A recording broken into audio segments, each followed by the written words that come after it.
नमस्कार। आज हम एक खास मामले पर बात करने वाले हैं। गुरदासपुर पंजाब में हुई एक घटना, उससे जुड़ी जो जानकारी मिली है उसका विश्लेषण करेंगे। हमारे पास एक लेख का अंश है, शीर्षक है गुरदासपुर, इंस्पेक्टर की गिरफ्तारी और भ्रष्टाचार का पर्दाफाश। तो कोशिश रहेगी कि इसकी तह तक जाएं और समझे कि ये क्या दिखाता है। तो घटना क्या है? हुआ ये कि 13 जुलाई 2025 को गुरदासपुर में पुलिस सांझ केंद्र की जो इंचार्ज थी, इंस्पेक्टर इंद्रबीर कौर, उन्हें गिरफ्तार किया गया जी। और मामला सीधे सीधे पद के गलत इस्तेमाल का है। अच्छा। हाँ, आरोप ये है, और ये काफी सीधे और गंभीर आरोप है, कि इंस्पेक्टर कौर ने अपने ही जूनियर स्टाफ पर, मतलब 3 कर्मचारियों पर, अपने जूनियर्स पर? जी, अपने ही जूनियर्स पर उनको धमकाया, पद का रौब दिखाया और उनसे पैसे मांगे और वसूले भी। ओह। और ये सिर्फ सुनी सुनाई बात नहीं है। नहीं, बिल्कुल नहीं। उन कर्मचारियों ने बाकायदा लिखित शिकायत दी है, प्रॉपर रिटन कंप्लेंट। अच्छा, तो फिर पुलिस डिपार्टमेंट ने क्या किया? मतलब शिकायत आई तो एक्शन हुआ? हाँ, यहीं पर बात थोड़ी अलग है। स्रोत ये बताता है कि पुलिस ने इसको हल्के में नहीं लिया। फौरन एक शुरुआती जांच, मतलब प्रिलिमिनरी इंक्वायरी शुरू की। और जब उस जांच में लगा कि हाँ, जो आरोप लगाए गए हैं उनमें कुछ सच्चाई है, उनमें दम है, तब फिर सबूतों के आधार पर इंस्पेक्टर कौर की गिरफ्तारी हुई। तो एक्शन हुआ, और डिपार्टमेंट के अंदर से हुआ। और इसमें जिले के जो पुलिस हेड है, एसएसपी, उनकी कोई भूमिका? हाँ, एसएसपी आदित्य का जिक्र है। स्रोत के मुताबिक उन्होंने कहा कि ये मामला सीधे तौर पर पब्लिक सर्विस सेंटर, यानी ये जो सांझ केंद्र होते हैं, हाँ, जो आम लोगों की मदद के लिए होते हैं, बिल्कुल, तो उनकी विश्वसनीयता से जुड़ा है, इसलिए जांच को टॉप प्रायोरिटी दी गई।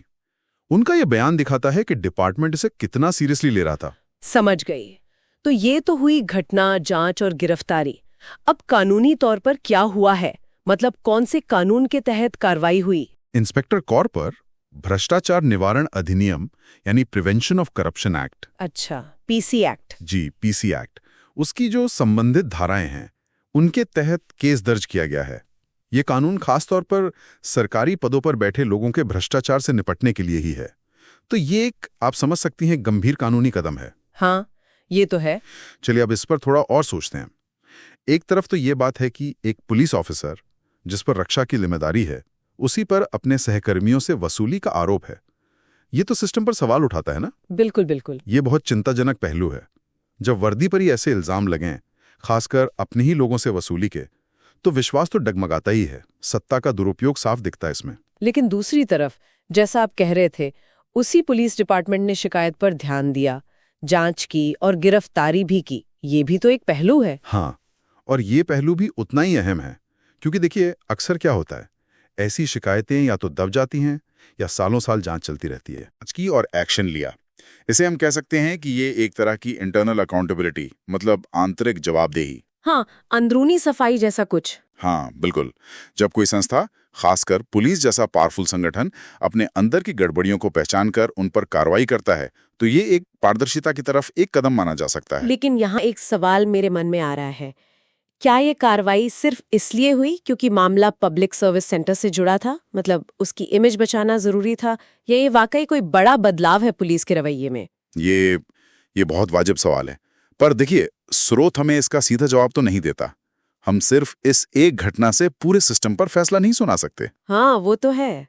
लेकिन हाँ, जो एसएसपी आदित्य का बयान था, जिसमें उन्होंने सांझ केंद्र की विश्वसनीयता का जिक्र किया, वो इशारा करता है कि शायद पब्लिक इमेज और लोगों का भरोसा, ये एक बड़ा फैक्टर था। हो सकता है इसी वजह से जल्दी एक्शन हुआ हो। पर फिर भी शिकायत दर्ज होना और उस पर एक्शन होना, ये अपने आप में महत्वपूर्ण तो है ही। ये एक पॉजिटिव संकेत तो देता ही है। तो अगर हम इस पूरी बातचीत को समेटें, तो गुरदासपुर का ये मामला हमें 2 चीजें एक साथ दिखा रहा है। एक, कि पावर का गलत इस्तेमाल कहीं भी किसी भी लेवल पर हो सकता है, और दूसरा ये कि अगर शिकायतें सही तरीके से ऊपर आएं और उन पर ध्यान दिया जाए, तो सिस्टम के अंदर भी सुधार और कार्रवाई की गुंजाइश बनी रहती है। बिल्कुल, ये एक तरह से चुनौती भी दिखाता है और समाधान की संभावना भी। हाँ, विश्वसनीयता बनाए रखने के लिए ऐसी कार्रवाइयां शायद जरूरी भी हो जाती हैं।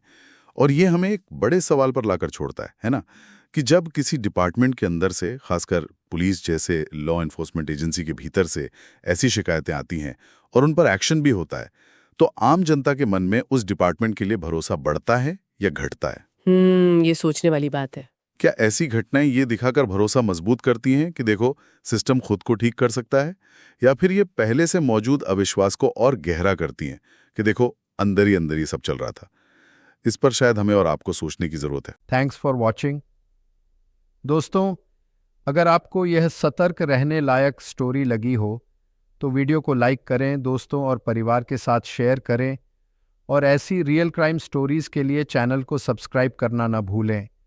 बेल आइकन दबाएं ताकि अगली स्टोरी की सूचना सबसे पहले आपको मिले।